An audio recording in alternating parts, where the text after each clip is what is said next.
In this video we'll show you how we can import a DXF file into PartMaster 2D CAD and create a series of drilling operations and milling operations. Okay, so we're in the CAD system and we've imported the DXF file. So what we need to do is we need to machine this grill here with a drill tool, and we need to possibly do the same thing here, drill and then machine the cavities as we need to. Okay, so we go into NC mode, and the first thing to do is to set the datum.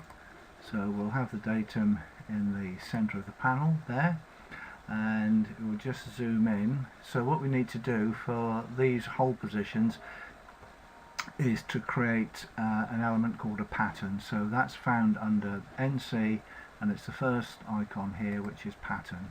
So what we need to do is each one of these positions here will become a point in a pattern.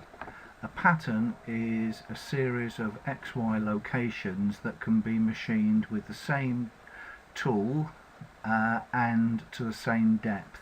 So if you have a selection of holes at one depth and a selection of holes at another depth, then they have to be separate patterns, even though they may have the same diameter. Equally, if you have holes at the same depth with different diameters, then they're different tools and different patterns.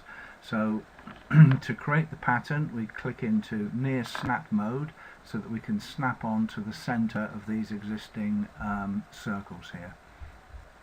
So we click the first item, and the NC data, the pattern name is pattern 0, the work surface, which is the top of the job, is normally Z0, and the depth you're going to is however deep you want to go.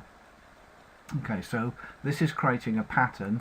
Now the thing about a pattern is that it contains a series of XY locations, but it doesn't know when we're finished doing that. So all I'm going to do is I'm just going to indicate these hole positions in the order that I want to drill them.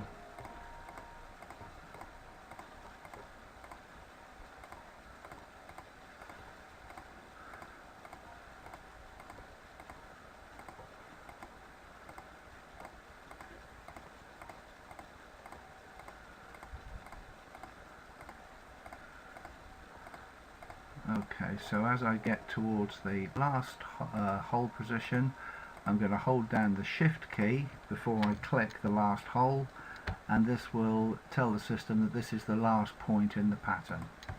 So that's the last point, and it tells me that pattern has been created. Now we might need to do the same thing here. So we're still in pattern mode. We'll stay the same depth, but this is pattern number 1, and again this is the first point,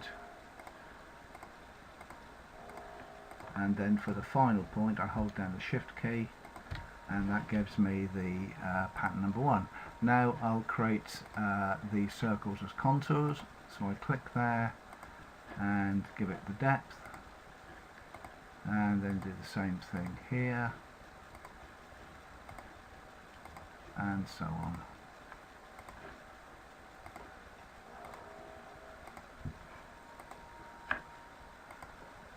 Right, so I'll just do those few, but you see the principle.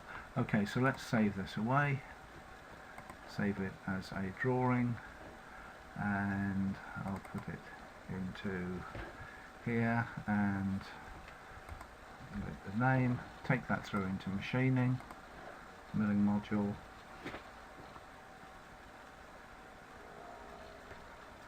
Okay, so the first thing is the tool change position, set that up, that's what I want it to be.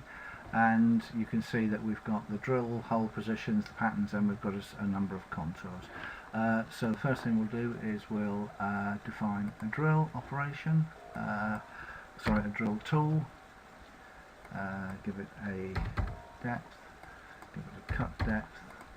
So that's the drill we're going to use. Select that tool for use, and then use the drill command here. So we can drill this in a number of different ways. We've got a straightforward drilling cycle. We've got deep drill, where the tool retracts out completely from the cavity, between each pass. Peck drill, the tool will peck, but it will stay within the hole each pass, ream, bore and tap. So we'll have a peck drill and we'll have a number of pecks depending on the material and depending on the tools that you're using.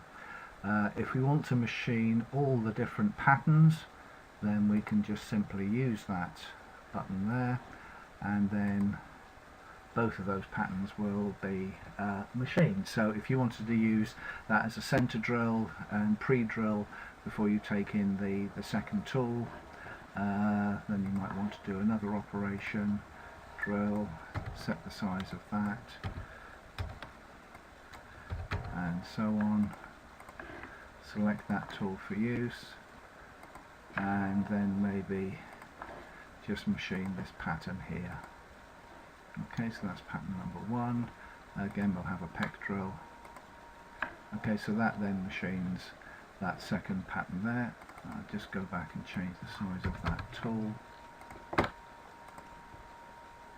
Okay, so we've done a single drilling operation on the small holes here, and on the larger ones here we've done a center drill and then a secondary drilling operation.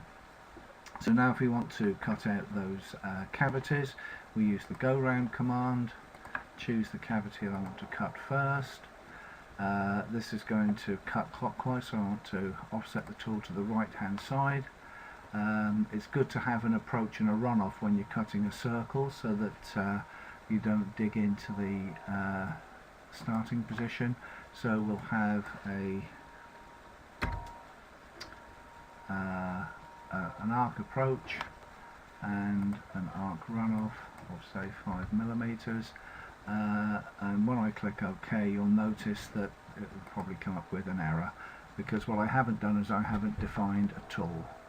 So if I go back and do that, now define just a straightforward end mill, and then select that tool for use, set the spindle speed and the feed rate. But you'll notice in the program operations list the tool is in the wrong position, so I need to drag it so that it's above the go round command. So I click and hold down the mouse and then just drag it to the new position, then use the run command here. So that's machined that one cavity there. If I want to machine all the contours, when I go to the go round command, under the options tab I can say machine all contours with the same group number. If also I want to change the cutting depth parameters, I go to the Z axis and I can set that I want each cut to take just 1mm. So that cuts all those cavities, and if we look in the side view we can see that we've got multiple cuts there. So that's that job created. We would then post-process that and send it to the machine tool.